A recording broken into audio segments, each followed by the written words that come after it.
Welcome to the Anxious Voyage. If you think that title sounds bleak or foreboding, one of two things must be true. You're very lucky, or you need to get out more. On this program, we share stories of life and living. We compare notes. We discover commonalities. We accept that life is a glorious, heartbreaking thing, and we embrace and celebrate all of it.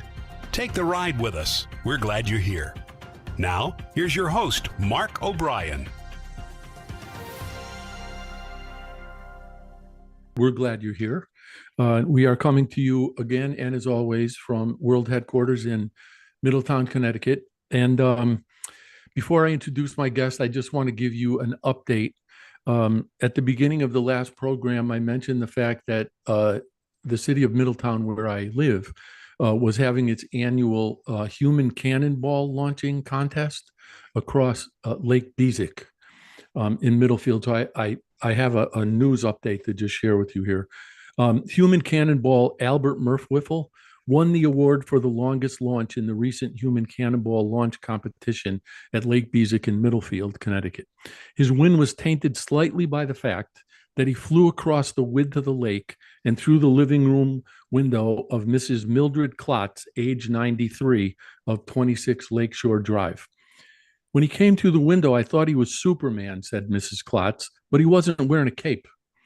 Then he asked me to call 911. That's when I really knew he wasn't Superman, because Superman wouldn't have needed any help. Mrs. Klotz wasn't hurt.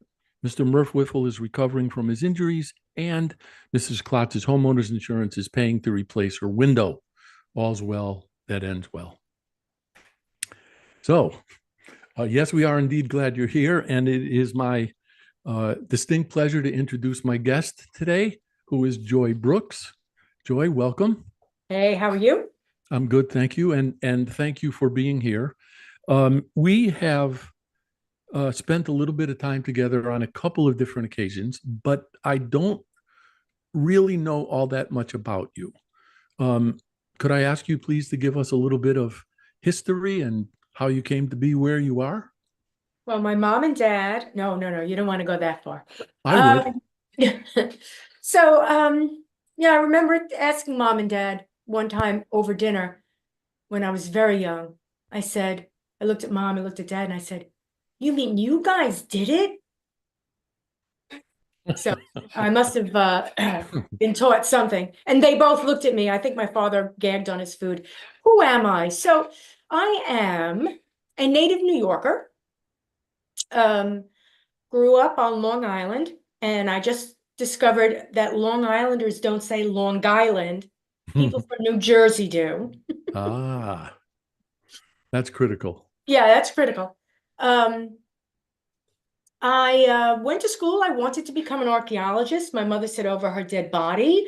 So when I came out of school, dad said, get a job in the city and get married. The job was easy. The getting married was a little difficult. Finally got married at 40, moved to Washington State, came back from Washington State in 5 years, just in time for 9/11. Had a little bit of a nervous breakdown. Meanwhile, I was segueing. My career was getting more and more and more digital naturally. It just kept on falling in that direction. And I ended up becoming an email marketer, which I loved. I went back to school, got a second degree, not archaeology, a second degree in programming. And I started becoming an email marketing HTML developer, which really rang true for me. And did that since like 2000. And here I am, 24 years later, somewhat retiring. So that's sort of, the 50,000 foot view of who the heck is Joi Brooks. Okay, we're going to come back to the whole, I think I want to say concept or idea of retirement. Because I have the distinct sense that neither one of us believes in that at all. But connect for me if you could. And I'm asking because I'm at least allegedly, a marketing guy. When you were talking about email marketing, I didn't expect you to mention HTML. Uh-huh. What, and I should know the connection probably, but I don't. What is the connection there? So, in the beginning, when right after you could paste a template into Outlook and blast it off to all of your, everybody you know. Around 2003, they came up with can spam, which is there are certain things you can and cannot do. And coming at it, and that is legislation. That was legislation, Can Spam Act of 2003. What came out of that was actually an industry that began to bloom. And what happened was, instead of just one big image in an email background that you couldn't do anything with, it became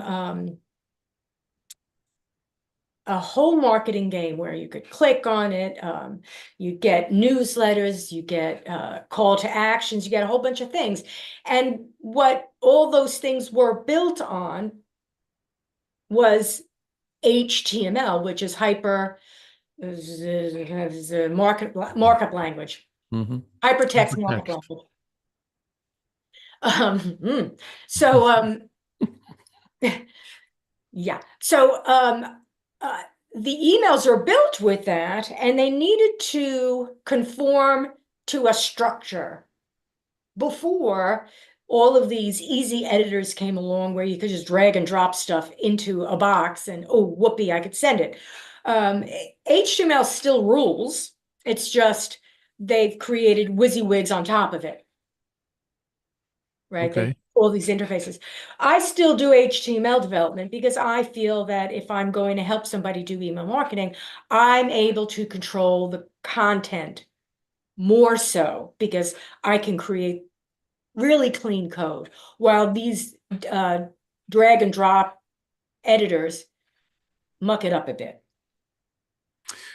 So, the what you referred to as the Can Spam Act, is that the ICANN regulations, ICANN? No, Can Spam, CANSPAN. So that there were a number of things that came out of that, and I don't really know the entire story, all the legislation. All I do know is that when you're sending an email, you have to follow certain laws. And the biggest laws would be you need to have a real address at the bottom so that snail mail people can unsubscribe. Yep. You need to have an unsubscribe in your email, and it shouldn't be camouflaged out of the email. You need to have a subject line that pertains to the email. And a few other, I mean, there's a number of items, 8, 9, 10, I can't remember exactly, items that are required. So, I mean, that sort of set up the concept of spam itself. In other words, how did I get on this list? Why are you sending me this? Right? And there are certain organizations, for example, if you are a church or a school, you do not need to send it. You are not required by law to have an unsubscribe. Oh, interesting. What you're sending is to your constituents, and they require that information. Also, some transactional materials, you sign up for a subscription or you have a warranty or something of that nature, and the brand that you're engaging with is sending you information. They don't need to have an unsubscribe in that email because, again, they're sending you information that you require, like your subscription is up, or rules and regulations have changed, things of that, things like that. So I mean, there's quite a lot of legality behind the scenes. There's, newer laws have come out. There's privacy laws. Essentially, California is big on that. So you have to have a privacy statement at your website or a landing page that identifies how you're collecting your data, what you're doing with it. Mm-hmm. And you can't, in the United States, these are really boring trivialities, but if you're into email, you need to know these things. So in the United States, the law is opt out. So I can send you crap. I need to give you unsubscribe so you can opt out. You can't do anything about that, but I cannot send that to Europe or Canada or South America or Australia. The rules there are opt in. So I can only Yep. send those people who have opted in, and I need to show that they have opted in. Legal wise, I could get sued. Yeah, Millions. that part actually mystifies me a little bit, because if, let's just say, you're a company, and if somebody has no idea of you as an entity, how in the world can they opt in? And I know you're right, because I have clients who are based in Europe, and you're exactly right about that. But I have another related question. Yes. Is it the canned spam thing that gave rise to third party email distributors like Constant Contact and MailChimp and those kinds of things? They were beginning, I think, concurrently. So, the industry was developing on a number of different dimensions. So I think Constant Contact may have already been there. MailChimp had another service at that point, perhaps. I can't remember the name of it, but there were transactional services out there. SendGrid had some transactional services, so that companies wanting to go digital, and there were many that wanted to go digital, were able to correspond with their clients on on some sort of a level. I remember, just to give an indication of how important this actually is. Years ago, I had a client who decided that he was going to send out what we referred to as at the time as a mass email, and he was going to do it from the domain of the company that he worked for. And I discovered, and he discovered, that was a bad idea when I was unable to even send email to him at his domain email address because the domain had been blacklisted. Right. And so I just want folks to understand that still is a very real thing. Mm-hmm. Mm-hmm. Yeah, and that's one of the reasons. I mean, there's quite a lot of overhead when you send an email and you're expecting your domain to handle it. Whoever's hosting that domain, wherever that email server is that you're using, needs to handle it. So let's say you're using you have an internet provider. Essentially, you're using your internet provider to send that email, True. and they'll figure it out, because their traffic all of a sudden goes, wow, and that's not good for them. And needless to say, they're going to get lots of reactions on the other end, where people are going to start calling and saying, who is this person? They're sending email, right?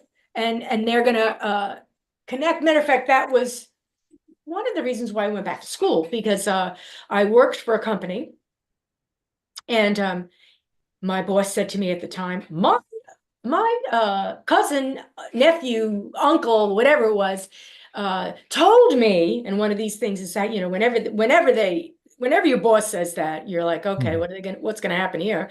Yeah. Told me that you could send email, and here's some software. It's called spider software. You could spider the internet and get email addresses. So why don't you go back to your desk and get cooking? And I said, that's not really a good practice, and you're possibly going to get into hot water with your internet provider. Oh, no, no, no. He said it was totally okay. My cousin, uncle, nephew, whatever. So off I went, and I'm thinking to myself, oh boy, well, how do I get myself into these things? And I did it. And the moral of the story was the internet provider called and said, cease and desist. You know what? You know this. I know you do. Your boss was lucky the provider called I know that. instead of just shutting it down. Exactly. Exactly. I want to connect this to the fact that you call your podcast, and I'm beginning to understand why. I think email and coffee. Mm. How did you come up with that name? And what I'm going to ask this next question because I've been on it. And our conversation had nothing to do with email or coffee. So, how did you come up with that, and how has the podcast evolved? It's exactly, the word evolve is definitely the word. So, this all happened. Uh, hmm. My first domain that I ever bought was called the Flying Dragon, Mm. because my life has been a number of fall down, fire up, ashes, all fall down, get up again, and keep moving Yeah. over and over and over again. And so Flying Dragon, because I looked at myself, as the phoenix, as the dragon, where, it's really a matter of taking what you have and bringing it forward and keep going. Then, at that point, I was a consultant and a freelancer because, alluding back to that conversation I had with the boss who said my uncle, cousin, whatever, I thought to myself, I can't do this anymore. Every time I work for somebody, they ask me to do these things that are just morally wrong and look at me like I'm wrong when I say no, no.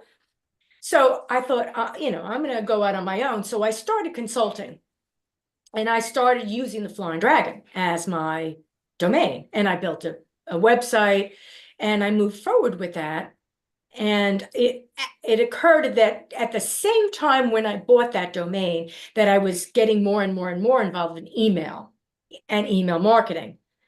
Now, 10, 15 years later, that same, oh, I'm firing up again, something's going on, I'm burning up. What happened was I was working for a number of different agencies, and that even though I was consulting and I was freelance, it was happening over and over again, where I don't know if do I have a sign on my forehead that says kick me, but while everyone else was moving forward, I was being somewhat used and abused. And I don't want to say that victim. It's really possible that I just don't stand up for myself. And let's put it this way, that I'm overly flexible, and you really need to back me into a corner before I get pissed off. And when I'm backed into a corner, that's when I fire up and burn. So I was at that point, and I said, I got to do something for myself. And myself said, yeah, and what would that be? So I'm having these conversations with myself, out loud to myself, in all shapes and variations. And I loved, I would often say to myself at 4 a.m, you can't pay me enough for this. And I would be drinking coffee and doing email. And something came over me, and I said, emailandcoffee.com. Oh God, I got to buy it. And I went off and bought it. And then I thought, and now what? Okay. So I created a website, email marketing. And then I'm like, why did I just say and? Things are going off in my head.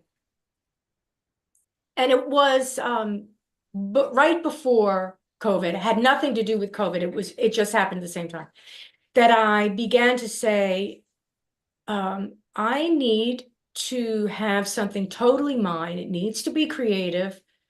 I don't want to write marketing content. I've been doing that. It's really not filling the void. There still is a void, and I feel I need to fill it. And I started talking to myself on Zooms and putting them on YouTube using email and coffee. And then I thought, oh, let's do this with other people because I'm appearing a little bit insane. The rant was good, but I thought, let's do it with other people.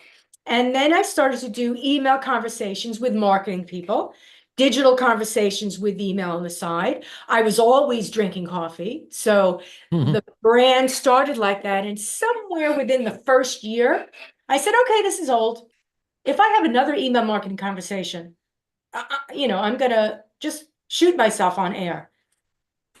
And I said, so what should I do with the email and marketing? I'm like, email and coffee. I'm like, well, you know what? I'm email. And I really do love the industry.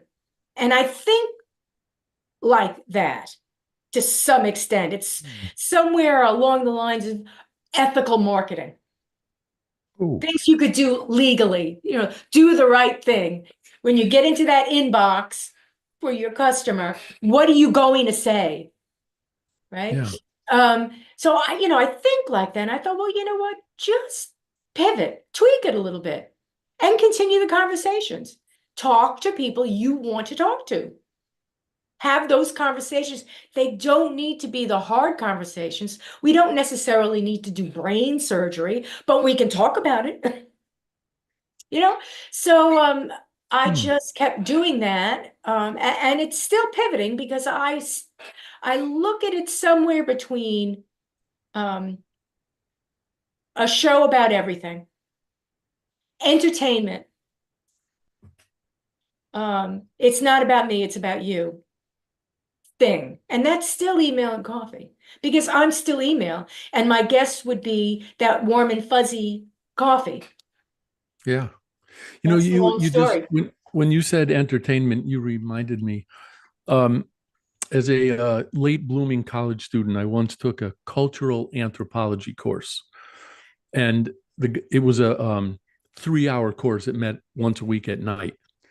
And the guy the teacher made such an impression on me that I never forgot his name. It was Renwick C. Griswold. And he had kind of long hair. Do you know Mrs. Klotz? I wouldn't be a bit surprised. He wore like an Irish tweed bucket cap. He always wore really thick Irish tweed sweaters. And around his neck, he had this leather thong with a whale's tooth on it. And so one night during the break, I said to him, Professor Griswold, I hope you don't mind my saying this, but you were born to teach cultural anthropology. And he said to me, you know what? Thank you. Someone told me once a long time ago that effective education is at least 40% entertainment. He was so right. That's sort of, I never came to myself in those words, but that's the feeling. That's the feeling. It's sort of like everyone has something to share. Amen. And allowing them to speak about it in their own words is sort of the mission. And the other mission, a big mission for me, being that New Yorker, was to shut up and listen.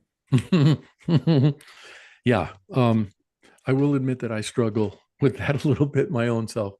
All right. I am going to take this moment for our first commercial break. There's a number of things I want to get into when we come back. So please stick around. We'll be back in 3 minutes. Everybody has a story. Everyone's story deserves to be told. And the only bad stories are the ones we don't share. That's why Mark O'Brien created The Anxious Voyage. It's Mark's conviction that every story deserves to be shared, and his purpose is to give people in all walks of life from any circumstances a chance to tell their stories. The Anxious Voyage is now on syndicated Dream Vision 7 radio network every Monday at 1 a.m. and 1 p.m. Eastern Time, with live broadcast every first and third Monday at 1 p.m. Eastern. Please tune in, please join Mark, and please share your stories.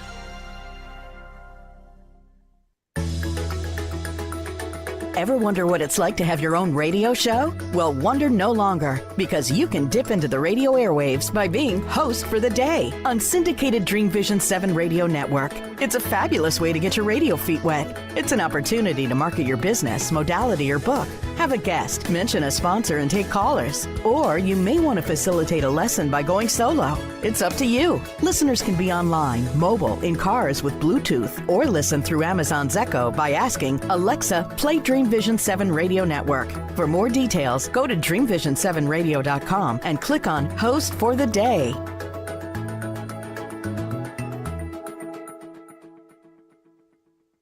You can't establish your brand's authority without a voice. That's why, since 2004, O'Brien Communications Group, OCG, has been helping companies establish their authority, find their brands, distinct voices, and position their brands effectively and persuasively. So effectively that 9 of OCG's clients have been acquired by other companies. OCG's business model emphasizes efficiency and results, not hourly billing, markups, and media commissions. That ensures OCG's advice is unbiased and its clients aren't at financial risk. If you're ready to find your voice and use it to tell your story, OCG is ready to help.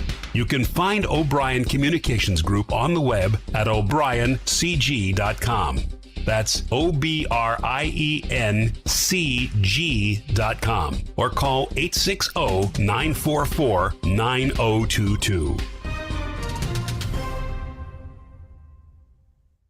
Calling all authors. Have you been considering an audiobook? Well, look no further. Come take advantage of Dream Vision 7 Radio Network's unique in-house audiobook production, which includes benefits and bonuses from our radio station. Let our knowledgeable staff guide you to create the audiobook you've always dreamed of without breaking the bank. Check out our full one-stop service from A to Z, including the ACX process. Schedule a free consultation by calling 508-226-1723. That's 508-226-1723. Or go to dreamvision7radio.com.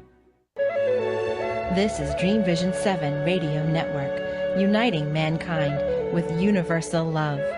Our shows are created from the heart, bringing each listener to a place of divine enlightenment. Breathe, relax, and enjoy. Let life flow.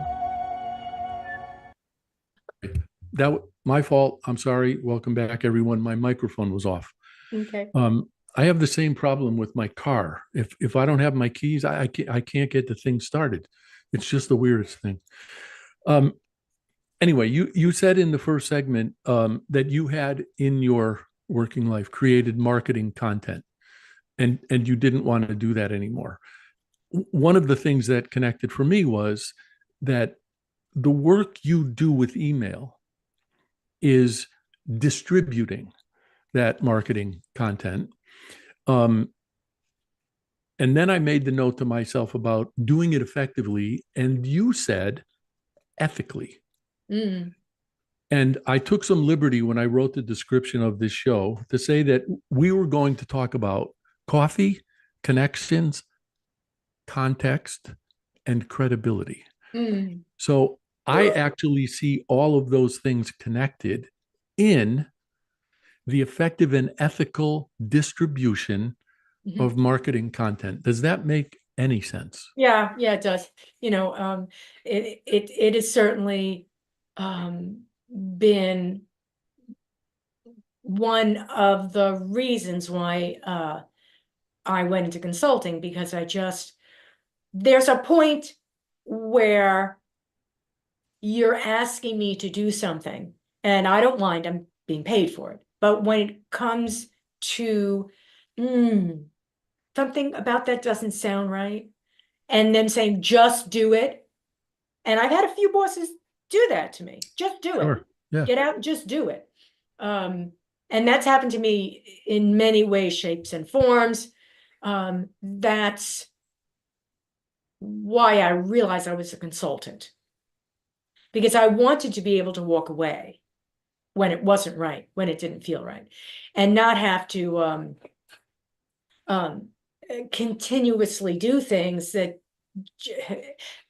adjusted to a bottom line that wasn't my bottom line. I just had, nothing to do with it. It didn't feel right to me. And it's not that I'm the most, that I'm, so ethical and that I have these incredible missions. It's just that there are some things in life that are wrong. And if I feel strongly enough, I'm not doing them. It's just not the way you do things. You don't push grandma to the ground. This morning, I'm walking my dogs, and there's a big, big bag of garbage in the road, sitting in the road.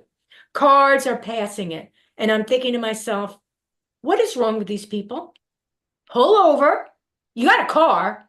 pull over, put it in your trunk and get rid of it. It's not yours, I know, but it's in the road. Everybody passed, and I just couldn't handle it. I had 3 dog leashes. I went out into the middle of the road, I picked up the garbage, and I carried it over to a garbage can. Because that's the right thing to do. This Simple. is going to be a tangent, to be sure, but that's okay. I have a dear friend who's been on the program. His name is Jonathan Goldson. And Jonathan contends, among other things, that we live in a, quote, post-truth age. And there are times when I feel like perhaps you and I are among a dwindling number of people on the planet who believe that there really is objective right and objective wrong. So what I wrote while you were saying that was principles and integrity.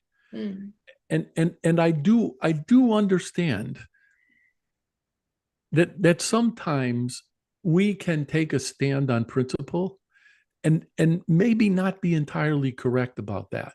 But what I really struggle with is the relationship between whatever principles we might hold and our own personal integrity. That's just a tough balancing act for me. I think that's life. I think that is life. Yeah. I think that when it comes down to it, we're all searching, like we're all looking for who we are. You just defined who we are. We have principles and integrity, and that's who we are. And once we get to a point where we know what those principles are and our own integrity, that's called happiness. Wow. And it's that simple. You may or may not find it if you're a nomad traveling the world. You may or may not find it. You may find it in your backyard underneath a rock. Okay, in that case, I'm going to stop the show early, and I'm going out in my backyard.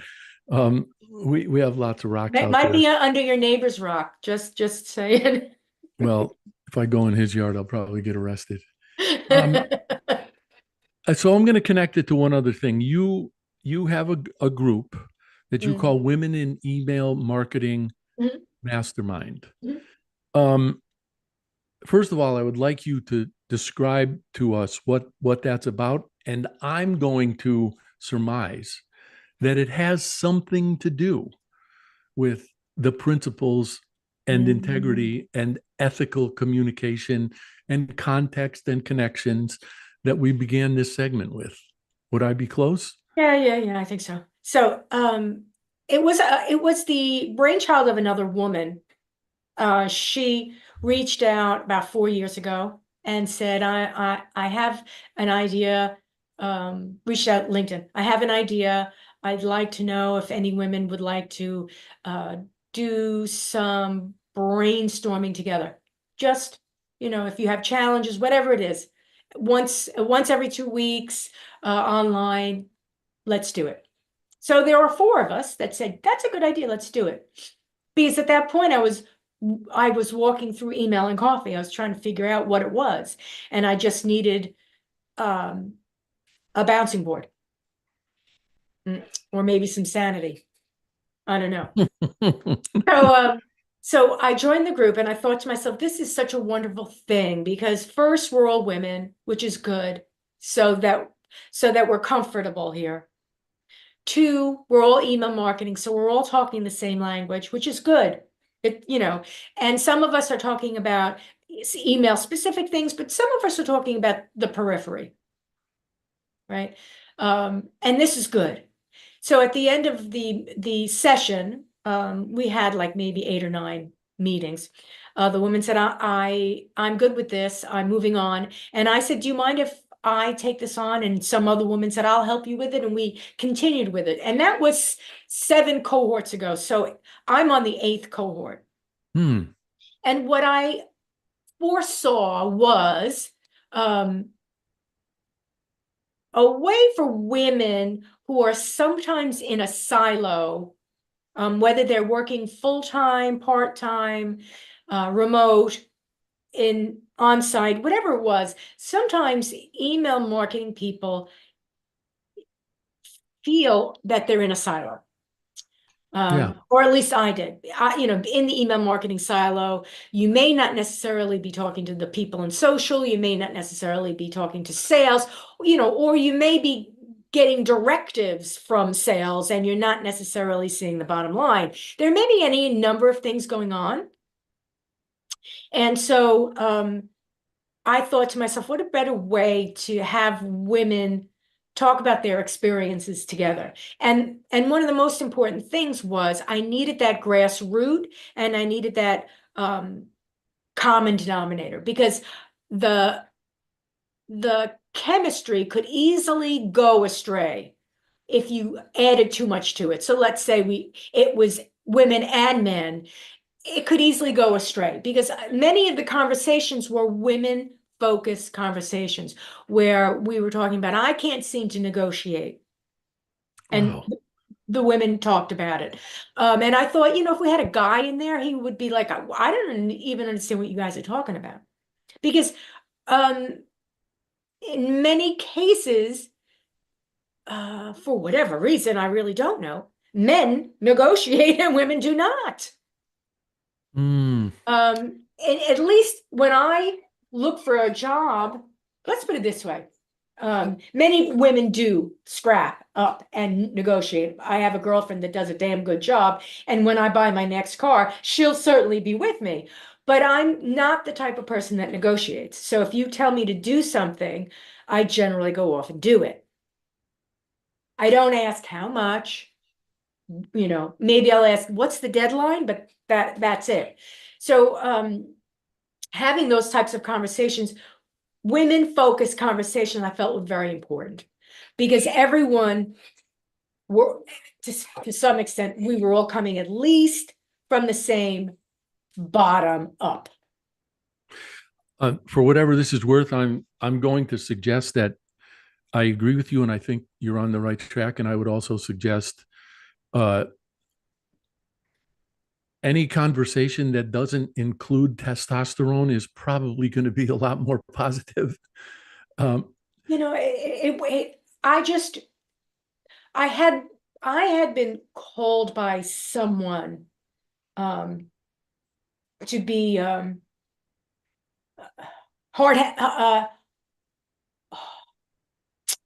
not hard-headed. Yeah, let's call it hard-headed. Oh, Joy's really hard-headed. And it was by a man, and he went to my boss, another man, and said that. And I thought to myself, me? I'm like, I'm stubborn, and I know what's right and what's wrong, and I might suggest something more than once, or at least remind you, but I don't necessarily consider it to be hard-headed. However, I'm looking at it through my own perspective. And I thought to myself, would a guy say that another guy is hard-headed? Probably not. And I thought, see here, and that's one of the reasons why I started the group, because I thought to myself, first of all, it's time for women to stop saying that men need to stop mansplaining. In many cases, the reason the man is doing that effectively is because they think you don't understand and they're explaining. And they would probably do the same to a child, but they do think other men understand. So essentially, they're treating you like you're an outsider. Yeah. And as a general comment, and we're not going to go into politics here, but I suspect one of the reasons that we're in the mess we're in is that men assume other men understand what they're saying and they don't. I'm sorry, the next break has already creeped up on us. But when we come back, I want to pick up relative to the mastermind group. Yeah. I want to pick up on evolution, because we've already talked about that a little bit, and discovery, and see where that takes us. So again, another commercial. We'll be right back.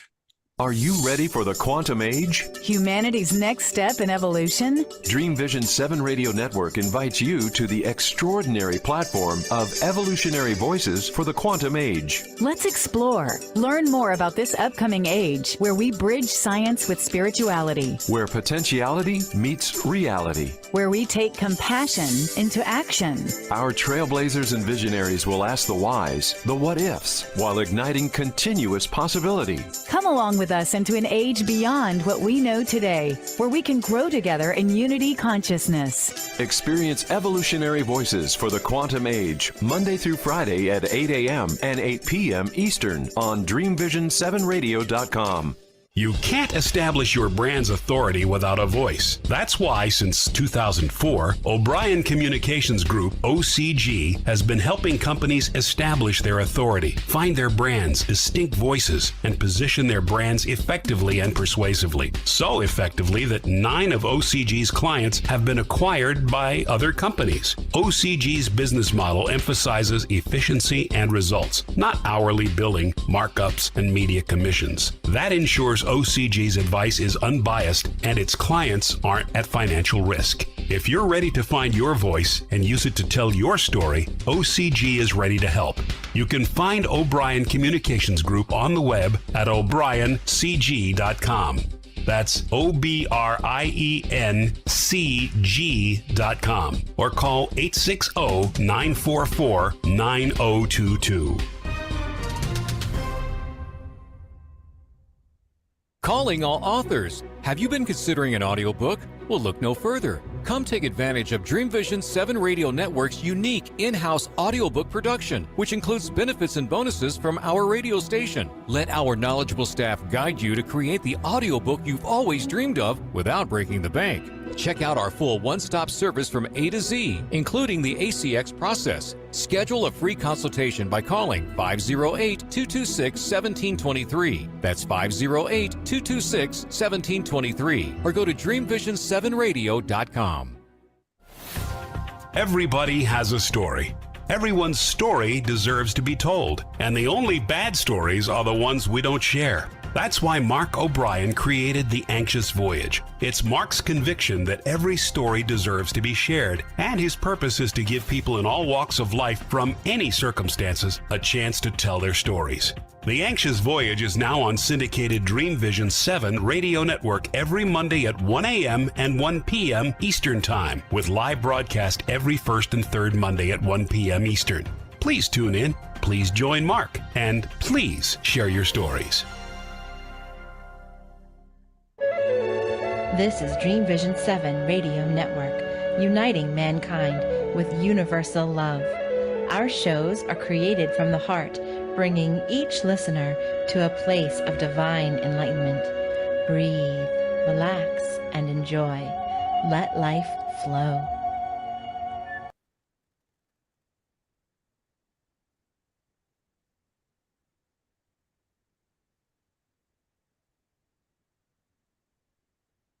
Your mic, Mark.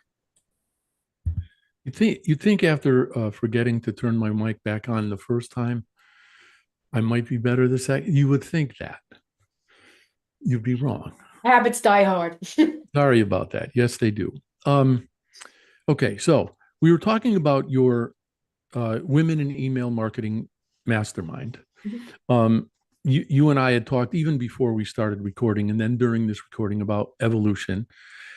And I wonder if for women who may become part of that mastermind group, regardless of what their objectives are, if they might engage in processes of evolution and discovery, and if they might find in that process an audience, a market or an audience that they might not even have anticipated, and so find that mastermind of even more value than they might have anticipated when they joined.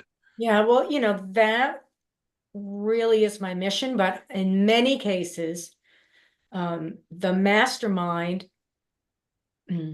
marketplace is getting flooded with master classes Yeah. and passive income tools these days, where everybody's like, oh, you know what? I can make a few bucks, so I'll have a master class and I'll teach, I'll teach somebody. Here's a syllabus. I'll do it once, I'll record it, and everybody wants to make a fast buck.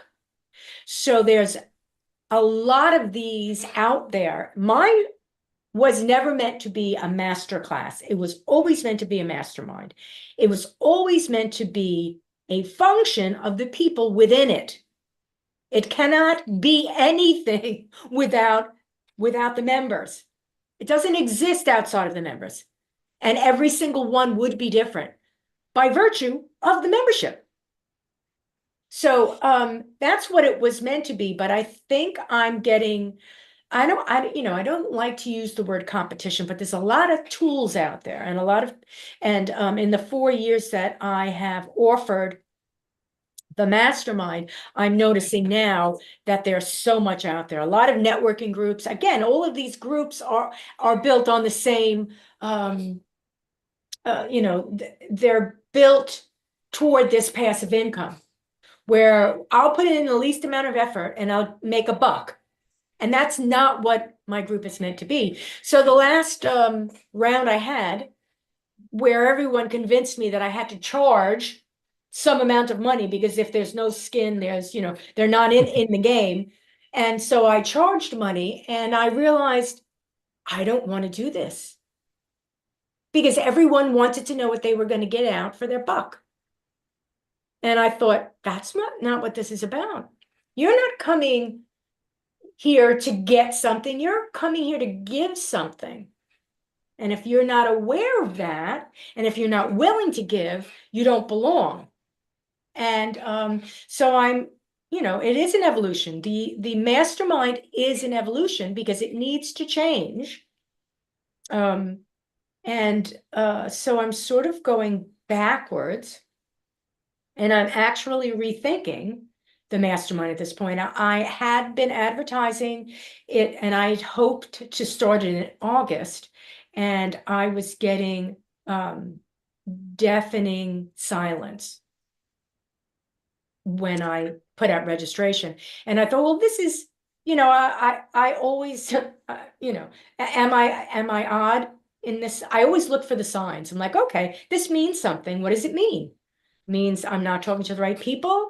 It means it's not the right time. It means a whole bunch of things. So just don't throw your hands up in the air and say, oh, I give up. Although, I give up. I thought to myself, just put it on the back burner and see where it goes.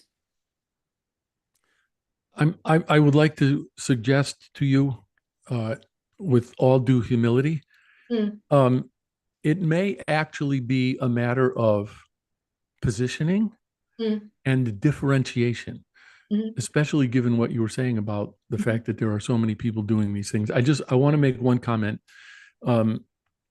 It was shared with me that a person on YouTube says, don't generalize about men and women. Both genders can be negotiators depending on individual personality. I absolutely do recognize that. But absolutely. If I get a chance to take a shot at myself in testosterone, I like to do it. Yeah, I don't like to make generalities myself, but I would say that women that a rare, as I said, my girlfriend will kill you when she negotiates. She's a Sicilian. Here we go. Let's do another generality. She's that Italian Sicilian that could literally, in the marketplace, get you to give your food to her at no charge and feed her for a week. She could do that. And me, I would be sitting there going, how much is that egg? So, I don't like to generalize, but the main thing I would like to say is that if you can do common denominators, then obviously if you're going to get a whole bunch of people together who are in the debate club, you're at a certain level. Yep. So if you get a whole bunch of women together, there's going to be one or two women in that group that are going to be able to talk to the other women and explain how they negotiate, which would be far more effective than if you were in a room with men and women and the men started talking about how they negotiate. It may go over a lot of women's heads. Yeah. I'm not sure it would go over their heads, but I just, it might be different wavelengths or something. Well, that's what I mean. I don't mean like I'm too stupid to understand what you're saying. It's just that I can't do it that way because I don't have testosterone. Yeah. And by the same token, I readily concede that my wife goes about things in ways that are completely different from mine, and in probably more instances than not, more effective. I was writing something about her, and I cited a line from a Dan Fogelberg song called "Comes and Goes," and it says, "The woman is like the tide; she comes and goes. She knows the things that I can just suppose." Yeah, I would say a lot of it is societal, but um, I think there's a reason. I think there's a reason for the binary. Yeah. I think there's, and it doesn't need to be this political statement. It's just science created a binary for a reason. And I think legitimate differences are to be acknowledged and celebrated. Yeah, and they work well together. Yeah. It's called yin yang or yin yang. It's okay. That doesn't mean that it doesn't mean that it's so stiff and it's so societal and doesn't mean that. It just means yin yang. In celebration of our differences, Grandpa O'Brien loved to say, "That's what makes horse racing." Yeah, exactly. I want to touch on one more thing before we have to go. This has probably been among the fastest hours of my life. We talked before we started recording about the fact that you may or may not be contemplating retirement, and then you were quick to say that you actually can't imagine retiring, and you used the word change, and I love that. And I have to tell you, I know there's legitimacy to this, but I resist the idea of ageism, because it means to me that if we've aged out of something, maybe there's another something. Right, we age into something else. Yeah, that we can and should find. So is there anything more that you would like to share about that? Yeah, I think that one of the worst things that we could possibly do for ourselves is to retire and do nothing, unless that nothing is a passion and you just love to play tennis. All right, play tennis. But that really means that you're not doing nothing. Correct. You're playing tennis. Okay. So, if you're golfing, tennising, traveling, okay, that's a passion. That's what you want to do. But you must do something.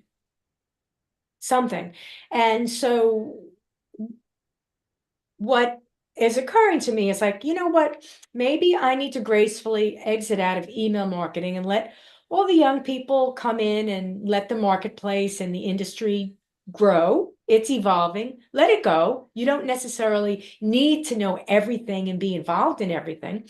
Maybe it's time for me to let it go and find something else.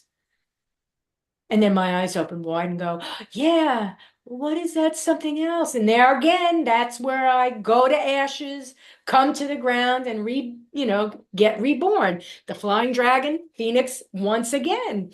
And so I am at that point where I can sort of, like musical chairs, music stops, everybody's got a chair, and you're one person out, you don't have a chair. You don't go crying into the corner. You're like, okay, see ya. Yeah, And you go somewhere else. And that's okay, because that music has stopped. It's okay. What are you going to do? And everybody should be thinking about that. What do they want to do? I mean, I cook, I like to walk, I like to do a few other things that can be considered leisure. And now I don't have to squeeze it into a busy schedule. Whereas before I was like, oh, 9 to 5, have to be online, 9 to 5. I have to be available for my clients if they need me, 9 to 5. Now I can say, oh, gee, it's 10:30. Let's go for a walk, guys. And I'll take the guys for a walk. And I don't say, oh, I have to be back in a half an hour. I'm like, well, I'll get home when we get home. Yeah. But I do think to myself, I need to have something that I can sink my teeth into, not because I need an identity, but because my personality is screaming to get involved in something and to be part of something. And I need to know what that is. If I need to build it, I will. If I need to find it and join it, I will. I just need to do that. That's who I am. And that's been what I've done forever. It's at one point it was called career. Now it's called retirement. Well, all right. I actually don't think that the heyday of email marketing is over. So for the people who have joined us today and who will see these or listen to these recordings later, please let folks know how they can find your email marketing services, how they can find the masterclass, and how they can find your podcast, Email and Coffee. So fortunately for me, I have a website called emailandcoffee.com, and that's all spelled out, emailandcoffee.com, at which point you can go to it. I don't necessarily talk about email so much, but you can go to it. You can find my podcast.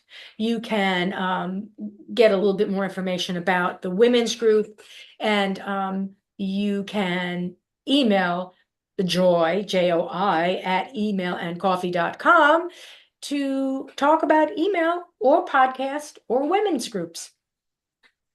Okay, and I'm going to encourage folks to do that because, again, I do not believe that the value of email marketing is spent. So I would love it if people would follow up with you. Joi, I thank you for being here. This was so much fun. I love your heart and your energy. Thank you very much for being here. And for all of you who've joined us today, thank you. I will be back, I think the 7th of October. I'm not sure, but I will check and I will send out notices ahead of time. So thank you for joining us. Have a great day. Thank you, Mark. Thank you, Joi. Bye-bye. Thank you for tuning into The Anxious Voyage, the program dedicated to sharing stories, helping people, and celebrating life. You can see and listen to The Anxious Voyage on syndicated Dream Vision 7 radio network every Monday at 1 a.m. and 1 p.m. Eastern Time, with live broadcast every first and third Monday at 1 p.m. Eastern. If you have a story to tell, or if you know someone who does, please email the host, Mark O'Brien, at mark@o'briencg.com. In the meantime, please remember, the only bad stories are the ones we don't share.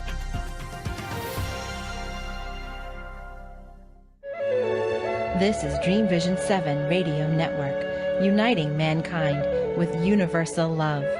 Our shows are created from the heart, bringing each listener to a place of divine enlightenment. Breathe, relax, and enjoy. Let life flow.